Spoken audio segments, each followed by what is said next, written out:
And Lisa, just one final point.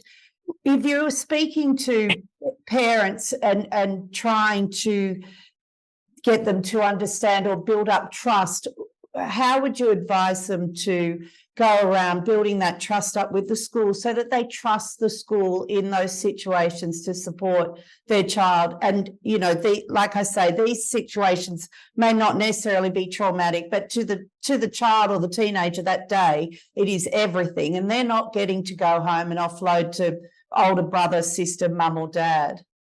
Yeah, it's such a interesting thing. And I know I keep coming back to, you know, the culture of the family matched to the culture of the school. And I think that is a piece of work that needs to be done and I think is done very well in many cases, where the school is very upfront about what they value and what they see as the way forward and what our strategies are.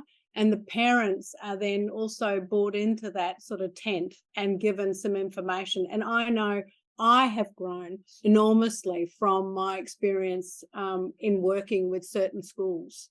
And certainly our experience, Amanda, with King's was extraordinary in terms of the education that they gave parents around how boys need to mature, etc. That was amazing. And I would say that they were very proactive about shaping the parent expectations in boarding.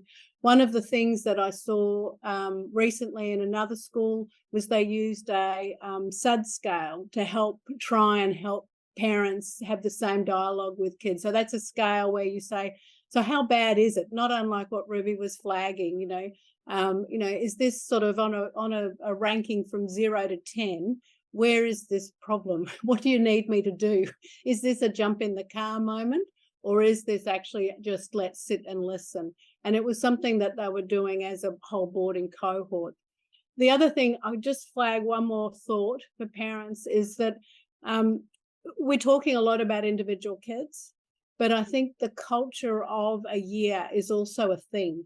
Oh, yes. Certainly certain years are, you know, cope differently, have a different level of resilience than others. And some years have had really difficult times. And we saw through the COVID pandemic, you know, a level of anxiety rise in a group.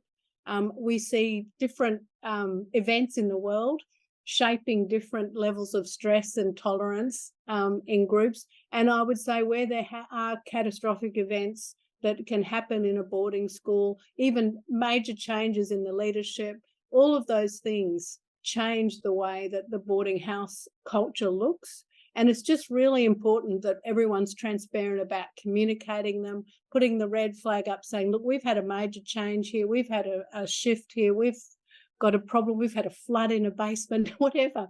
And those sorts of things do help in creating that trust and that cultural piece. So I sort of put in a plug for being aware of different cultures, because I think for me that's been probably the most helpful thing in managing the cohort of parents and the cohort of kids.